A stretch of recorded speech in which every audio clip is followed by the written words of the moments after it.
always conspiring for my good, and I'm ever so grateful. I happened to be upstairs early this morning. I just got back from Colorado, came in early to check on things, and I had the great privilege and honor of meeting Charles Holt and having a conversation with him. And this is a man not only of such caliber and talent, but consciousness. I literally could feel his life and his love before I even met him. So I'm going to read from his bio, an introduction, because we have the great privilege of opening our hearts and our minds to what you're here to receive from Charles. Charles Holt is an inspirationalist who travels the world as an ambassador of freedom, sharing the powerful message of hope and transformation. Actor, singer, and producer.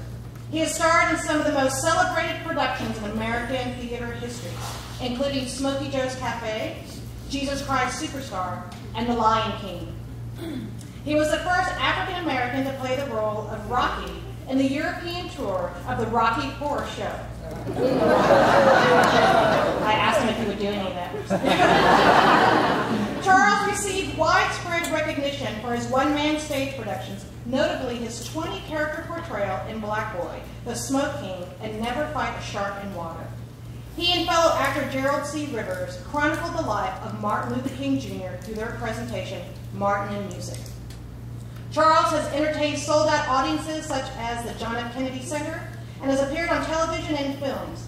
On the music front, Charles' debut album, I Am, garnered rave reviews and was followed by the new classic, Rushing Over Me, both which you'll purchase after the service. He tours colleges, universities, and spiritual centers around the world performing his soul music concert series, A Journey Through an African-American Quilt of Song. Charles has addressed many groups and organizations, including TEDx, and if you open your CSL email newsletter, that video is there, but you can find it on TEDx. Engaged Diversity Leadership Conference and the National Conference on Race and Ethnicity. Intuitive Rebel is his first book. Charles lives in Los Angeles. His book is published by, it comes through Agape Media International, so from Los Angeles. The Agape International Spiritual Center. The Magnificent God Expression, as and through Charles Holt.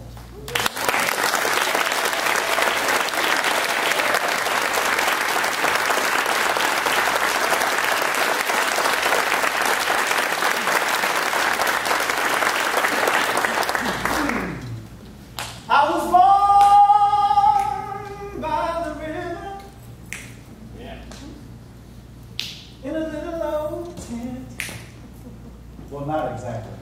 I was actually born in a small quadrant of the southeastern portion of Nashville-Davidson County, Tennessee. A community that was founded in 1868 by a missionary by the name of Larry A. Thompson. And the tale is that he stepped into this field of thickets and brush and said, right where I stand, right where I'm going to build my church. And I'll call it Lake Providence because it is the providence of God, the divine direction of God that has led me here. Well, I am fifth generation, great-great-grandparents, all of them assembled in this small community. And community it became because these were freed slaves right after 1868, inhabiting this land and becoming sharecroppers and cobblers and seamstresses, entrepreneurs. They owned their own package stores. And so by the time I came along, I saw all of this in demonstration. From the seed of genius, someone had stepped forth and said that I'm going to call this forth because this is a divine calling from God. And that's how I guess I have lived my life. I wanted to be a football player. Don't laugh. I'm about 5'7½", 5'8", if you stretch me. But I had one thing that really got the attention of college and university scouts, and that was, I was one of the fastest people in the United States. I was one of the fastest in the state of Tennessee in junior high, and one of the fastest cornerbacks and running backs in the United States by the time I graduated from high school. So I went to college on a football scholarship, and I wanted to play on Sundays. I worked out for about 8 or 9 professional football teams as cornerback and return specialist. Didn't happen that way. I didn't get drafted. I didn't get picked up as a free agent, so I started working for IBM. Now, a little backstory. I'm the third child, the baby. My brother's 15 years older than I am. My sister's 11 years older than I am. I'm the youngest on my father's side by 10 years. So I'm the baby on my father's side, grandson, grandchild, period. It has its perks. You know when you're the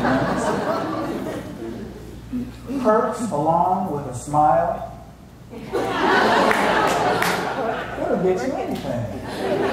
I learned that at an early age. So I thought, wow, this is great. All I have to do is flash a smile and I get what I want. One condition. They always say, if you do what I say. When I grew up, my grandmother said, well, when he came out of the womb, child, I knew he was going to be a preacher. He's going to be a preacher. Well, my mother, she wanted me to be a corporate executive. My father, he really didn't care. My uncles, they recognized the sports and the talent in me and wanted me to go on and play professional baseball or professional football. And somewhere in there, I kind of took the ride. I'll be this. I'll be that. And then at the end of the ride, the wave stopped. Right out of college, I started working for IBM as a marketing representative. My mother was ecstatic. Ooh, Lord. Making all that money on a fast track and all them benefits. You know, benefits were a big thing to my mother. After about 6 months, I figured out that corporate America was not the suit for me. I left IBM after 2 years and thought that the grass would be greener on the other side. So I went and changed cities. I moved to Atlanta and started working for another corporate outfit. And a year from the date that I started, they fired me. Oh my. Not gonna call my mother. At first, my mother was still distraught over my leaving IBM, so I called a friend of mine. And I was looking at this letter of termination right in front of me, and I said, man, guess what? He said, what? I said, they just fired me. He said, they fired you? I said, yes. He said, Charles, they didn't fire you. I said, oh, yes, they did. You want me to I'll read the letter of termination. Dear Mr. Holt, as of today, you are no longer. He said, no, Charles, they released you. Well, in the mind of logic, you think when you're released, you go from one thing to another, knowing that you're going from one thing to another. I didn't know where I was going. Now, let's go back. I grew up in a musical family. My grandmother was a self-taught pianist. I used to stay with Granny until my mother and father came home from work. Granny, she used to call me over and she'd say, son, sit by me. I want to teach you something. These hymns and spirituals. 3 and 4 years old. I didn't know the song. I said, Granny, I don't know that song. Open your mouth. My grandmother would start to play these notes on an imaginary piano. She plucked the notes out on her knees. And she began to sing. Great is thy faithfulness, O God, my Father. There is no shadow of turning with thee. Thou changest not, thy compassions, they fail not. As thou hast been, and forever will be.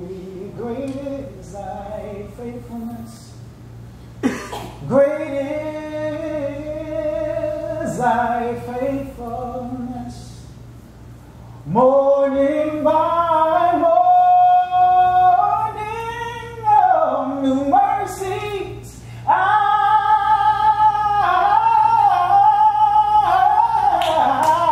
see. All I have needed, thy hand hath provided.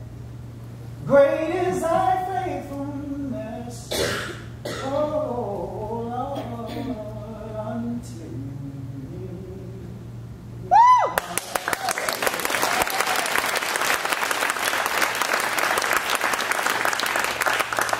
My grandmother, she would tilt her head back, and these tears would be streaming down her face. Well, at the age of 3 and 4, I could not possibly articulate or understand what was happening to Granny.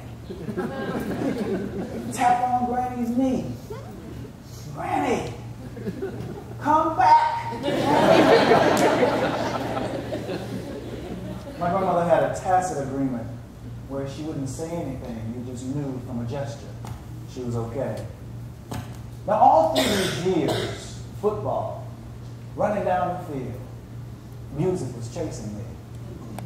At my elbow when I played, I would go home. My mother would be listening to Aretha Franklin, Al Green, you know, R-E-S-P-E-C-T. My father's, he's out on the porch with his friends, monopolizing the radio, listening to B.B. King and T-Bone Walker and Nat King Cole. And then I heard a voice one day. Billie Holiday was singing, God bless a child, and this God shall get, and this night shall lose. For the Bible says, and it still is true. Mama may have, Papa may have, but God bless a child who's got his own, who's got his own. But what I heard was pain. I thought in my mind, how could a woman be so self-revealing through music? How could that be? I mean, on Sunday mornings, I would be sitting up in church, woke up this morning, with my mind. So there was a conviction behind it. But first, there was not really anybody singing that type of music, and I thought it was gospel on a blues station. So my mother told me, boy, that's that woman singing blues. I said, well, why does it sound like gospel? It has the same key. So my mind just was always open to new musical revelations. But I'm still running down the football field. Back to IBM. I left IBM after 2 years. Went, got fired, didn't know what I was going to do, and moved to Atlanta. Was singing at these jazz clubs just to wash the week off, you know. Same songs I grew up with. All of a sudden I get a call from Kenny Leon. Kenny Leon was the artistic director at the Alliance Theater. Kenny has gone on to do Stick Fly on Broadway, directed Felicia Rashad and Raisin in the Sun, movie for television as well. He called me, he said, Charles, this is Kenny Leon. We haven't really met. I'm directing the Amen Corner here at the Alliance. And one of the gentlemen in the cast has dropped out. 3 weeks we premiered. And I have people in the cast who say, you are the one to replace him. And so I'm calling you to offer you the role under one condition. I said, yes. You better be good. I took the role. That was a treat. The gift was during the run of the Amen Corner. I was sitting in front of my dressing room table, staring in the mirror. They had called places to the top of Act 2. This is your call to places. And I was about to go to the top of the stairs, back to the stage, and all of a sudden I hear this voice. It's time. I look around the room. Nobody else is in the room with me. I thought, I must be working too hard. I'm hearing voices. I look back into the mirror. I hear the voice again. Charles, it's time. In an instant, my mind rewinds back a year prior to that. I met a gentleman by the name of Adrian Bailey who was down at the Alliance doing a production of Boys from Syracuse. He befriended me. We had mutual friends in the show. And he said, man, I heard you could sing. Why don't you sing a little bit for me? And I sang a little bit for him. He said, wow, you'd be great for this show that I'm going back to New York to premiere. I said, what's the name of the show? He said, Smokey Joe's Cafe. I said, oh, okay. He said, you should go get the soundtrack and listen to the songs. Sing along with the songs. I went and got the soundtrack, and I tell you, I would be in the middle of this. I could be in the middle of the street and strike a pole. And in my mind, I was on stage in front of thousands of people, dancing and singing those songs. And then I'll come back to that moment. I'd say, wow, there's something about this that really lights me up. But I've never had any formal training. I've never had any real, voice lessons. My grandmother taught me what she knew. There's not a possibility that I could fall into entertainment like my mentor said I could. Is there? I come back, I'm looking into the mirror, and there's something inside of me that awakened and said, yes, you can. Yes, you can. I went out and bought my ticket to New York the very next day. Now, before you move anywhere, or in my family, before you do anything, there's one person who you have to consult. That's your mother. And my mother needed to know everything. So I called my mother. I said, Mama, guess what? And my mother has her own distinct way of communication. So I said, Mom, guess what?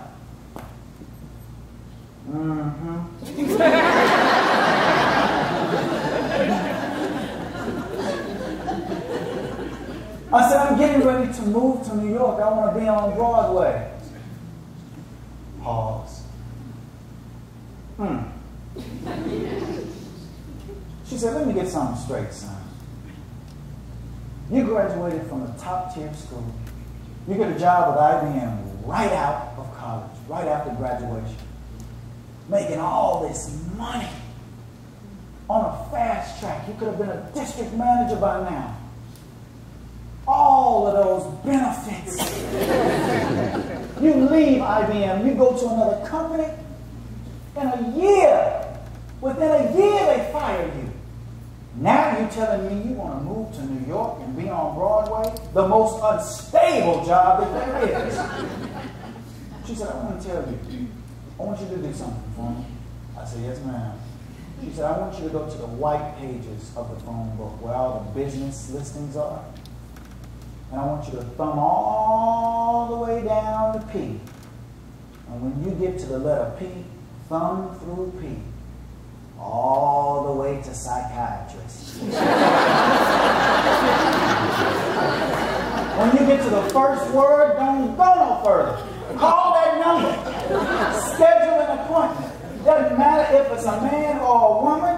Go in and see him or her. Tell him your situation.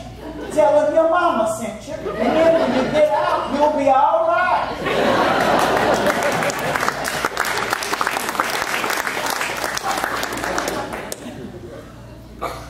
I said, okay. I'll call and schedule my appointment, Mom. But there's only one thing. I've already purchased my ticket. I'm going to New York. I couldn't explain what was calling me, but I did know it was a call, and I knew that I had to go. Something more than anything that I had ever experienced, realized, or imagined was waiting for me there. I didn't know what it would look like. I didn't know if I would last, but I knew I had to go. July 6, 1996, I got on a plane and I arrived in New York. And yes, it was the exact opposite of anything that I had ever seen in my life. I was staying on West 87th Street between Columbus Avenue and Central Park West. And I went into my apartment, put my things down, went to the corner of 87th and Columbus. There were taxis whizzing down the street like they were on a stock car racetrack. Dogs barking, people out, children screaming. The sky was beautiful, and all of these buildings and skyscrapers. And I tilted my head back and closed my eyes, and I said, I'm home. And I could hear my mother. How you at home and you ain't never been there before? Told you should have gone to that psychiatrist.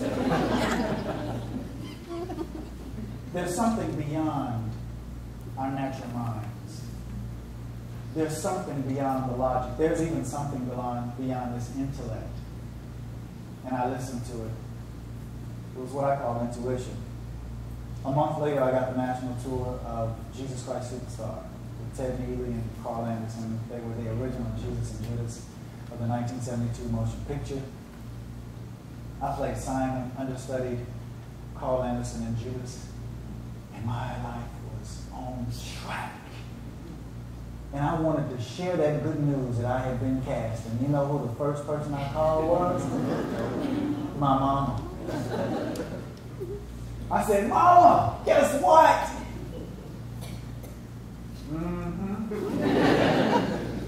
I said, I just got cast in the national tour of Jesus Christ Superstar. Jesus who? I said, Jesus Christ Superstar, Mom. It's a great, great musical now. It was a film back in 1972. She cut through all of that. How much money are you making? I said, I'm making $300 salary, $400 per diem every week. And of course, she was a mother. What if you get sick? The Dr. Bill gonna eat all that $700 up just like that. I said, well, Mom, you are a praying woman. Pray that I don't get sick. Okay? Do that for me. I went on 6 months with Jesus Christ Superstar. A month after that ended, I got a phone call from Peter Wise. He was the casting director. Not just the casting director, he was casting director for Smokey Joe's Cafe. Called me in.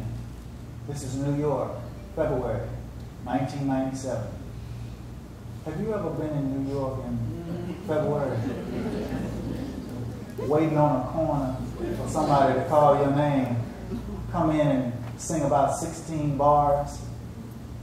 It's freezing. 600 of us waiting to audition.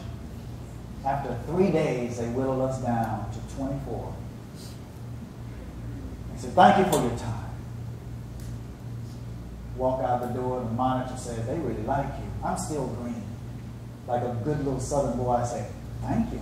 Go on about my business. 45 minutes later, I get a call from Richard Frankel Productions. Charles Holt, we'd like to offer you the role in Smokey Joe's Cafe. I go on tour with Smokey Joe's Cafe here in the United States for a year. And the last month of the tour, we go to Japan for a month. My life is changing, shifting. But all of those things that I learned are starting to come up to surface. What I said I believed in is coming up to surface. After Smokey Joe's Cafe, I went to Europe, played the first African-American Rocky in the Rocky Horror Picture Show. Zurich, Rome, Vienna, Amsterdam, Rotterdam, every city in Germany. Changing again. I'm seeing the world from a totally different perspective. And not only am I looking at the world, I'm looking at me. There is a witness to Charles Holt. I get back, I'm living in Harlem, and I sit on the bed. Everything now is beginning to come up. Even that little Baptist and Pentecostal boy that grew up in Nashville, Tennessee. And I began to change. In the world of inclusion, like my grandmother and my mother used to talk about, it becomes in full scope. And I say, God, while I'm on my path, I don't want to go anywhere where everybody's not welcome. I continue on this journey, so my mind now is beginning to expand in consciousness and awareness. then I'm not the only one here. There's more to Charles Holt. There's more than this little boy that grew up in the South that got everything that he wanted because he had a charming smile. I get a call from Disney in 1999. Charles Holt, we'd like for you to come in and audition for Lion King. Lion King is the hottest ticket. 6 Tony Awards in 1998, and I'm auditioning. This time it's just really different. There are only 4 of us in the room. If you've ever been in an audition situation, you have your sheet music, you walk into the room, you hand it over to the accompanist, you go and stand on a mark, and you begin to sing. Not this one. They called us all in. All 4 of us. So, okay, we're going to do a scale. La, la, la, la, la, la, la, la, la. Then we're going to dance, and then we're going to do more scales. And by 10:30 tonight, one of you will be chosen to be in the Broadway cast of The Lion King. Well, I had my cell phone taped to my ear, glued the entire day. 8:30 comes, 9:30, no call, 10:30, no call. I didn't get it this time. So I began to call the gentleman who I befriended at the audition, and all of a sudden the voicemail alert pops up on my phone. I hang up, I call. It's Mark Brandon from J. Bender and Associates, the casting director. Charles Holt, call me soon. I have some good news for you. I call J. Bender and Associates, Mark Brandon's on the phone. We finally got you a show. We just cast you in the Broadway production of The Lion King. Congratulations. Years later, those words came back to me. So I'll share with you today what really, I guess, set upon me. He said, we finally got you a show. That meant that somebody had been looking, doesn't it? It does.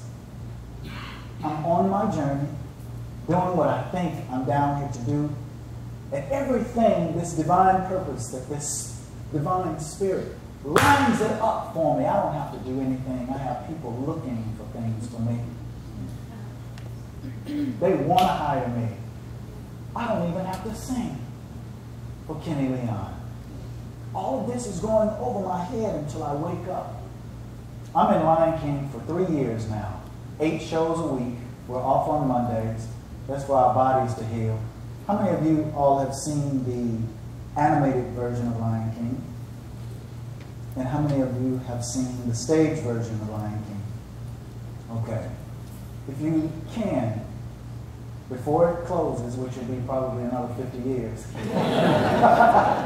go see the stage version. It will change your life. It will change your life. So, for all of you who saw the stage version, you remember when the animals come down the center aisles? Yes? Yes. If you can remember, I was in the back right leg of Birth of the Elephant, that big elephant. Everybody always asks me, what role did you play? We all play a lot of different roles, but that was mine at first. And I came down, December 17, 1999, I came down the aisle, and out of my costume, I was looking at everybody.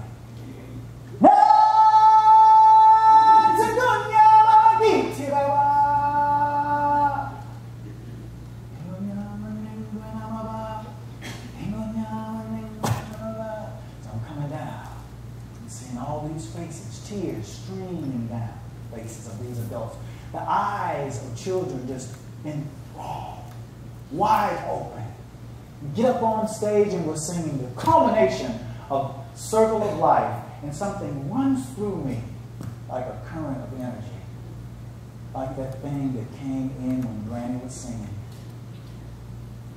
Could not explain it for anything in the world. All I know is it was life, and I wanted more of that. I wanted more of that.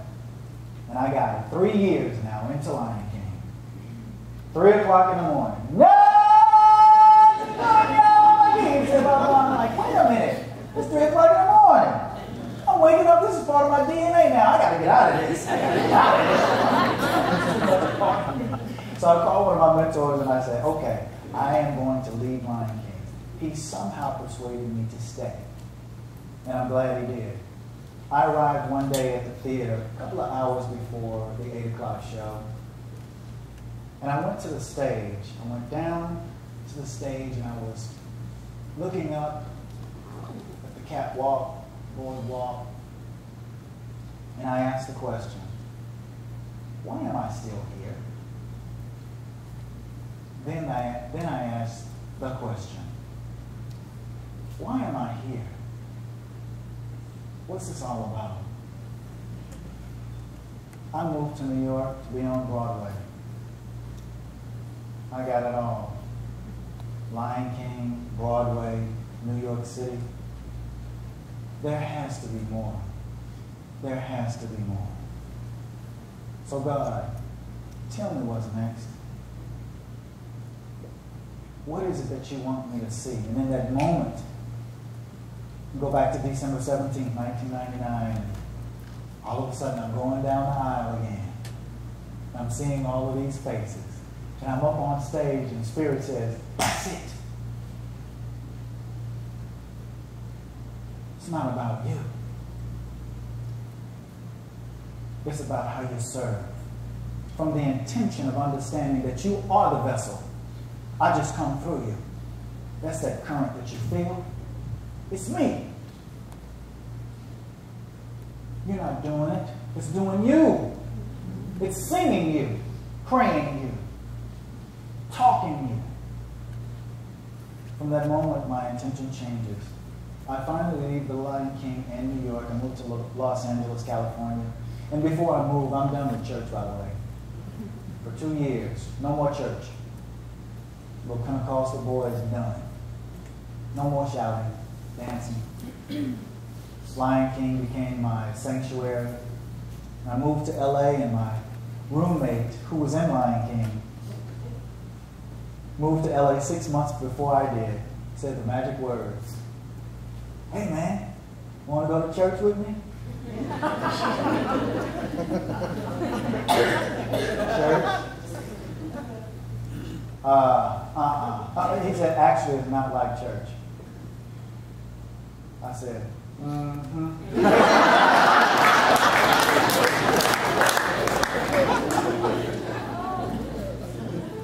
said, no. I said, what's the name of this place? He said, Agape. So the Agape International Spiritual Center. He said, why don't you come, man? I said, I'll think about it. And if I get there, it'll be late. I did arrive. It was late.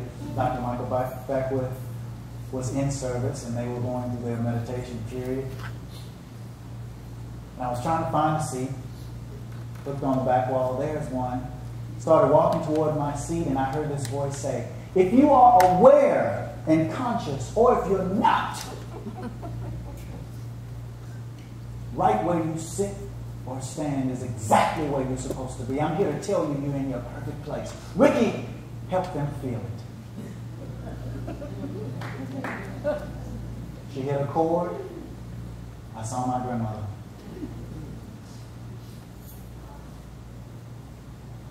Ran to me once again.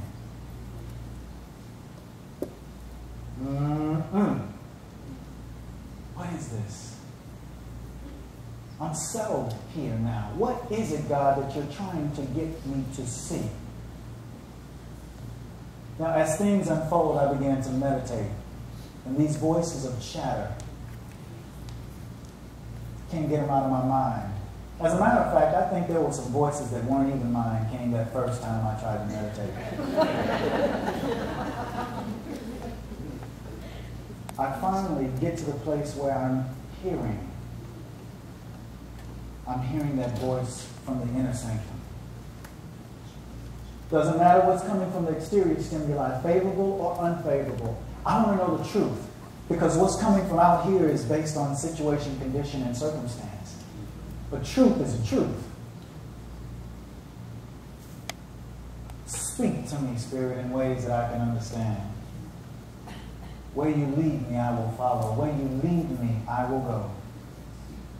And that became my life. I knew that my life was the life of God. And I too now am able to say that is the voice that matters.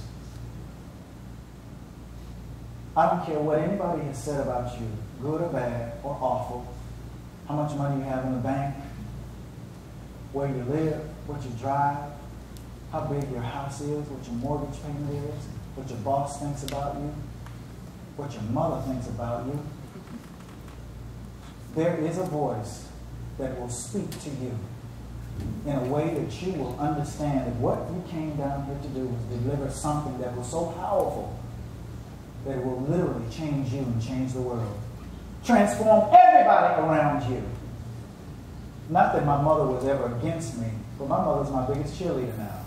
I didn't ask her to be. She just came along for the ride. I knew that she was being a mother, but I knew that I had work to do. We live in the most wonderful period of human history ever. Technological advancements. I mean, things are just at our fingertips. We can connect with anybody around the world. But that integration from intellect to intuition is paramount now. We get to ask, with the knowledge and the wisdom that I have, what is trying to get my attention? What is trying to emerge through me from a higher consciousness, understanding that I am part of the one?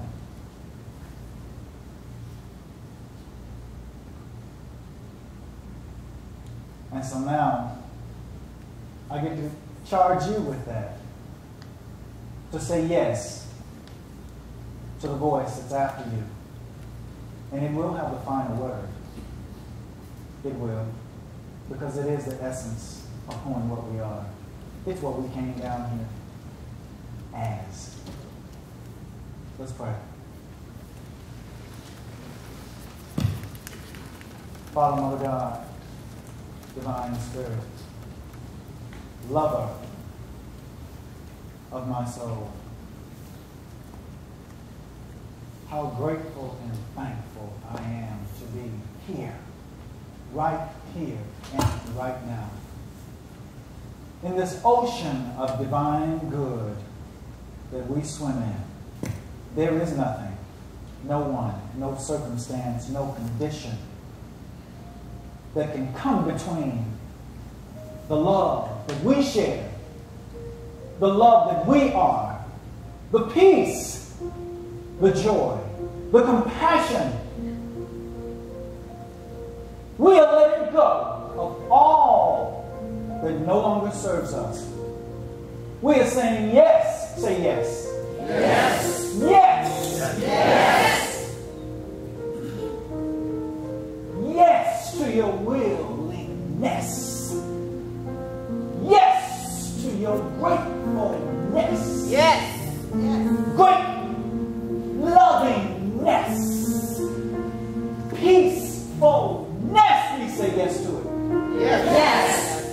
We are, in essence, all of those things in abundance. Our life belongs to this great presence. It's in this room, right here, right now. It is present everywhere. Wherever we are, God is.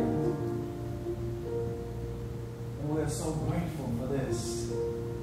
To be conscious, aware, and we are forever waking up to more of who and what we are.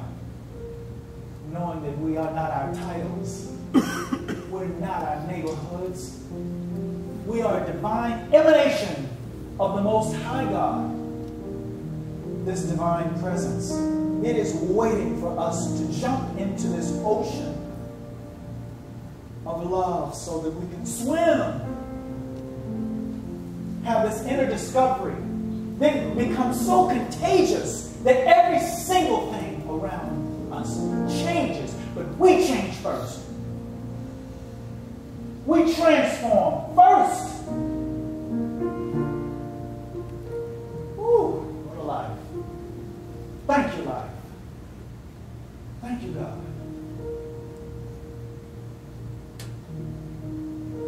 We sit, we stand in our power. In our power we say, and so it is. And so it is. Amen.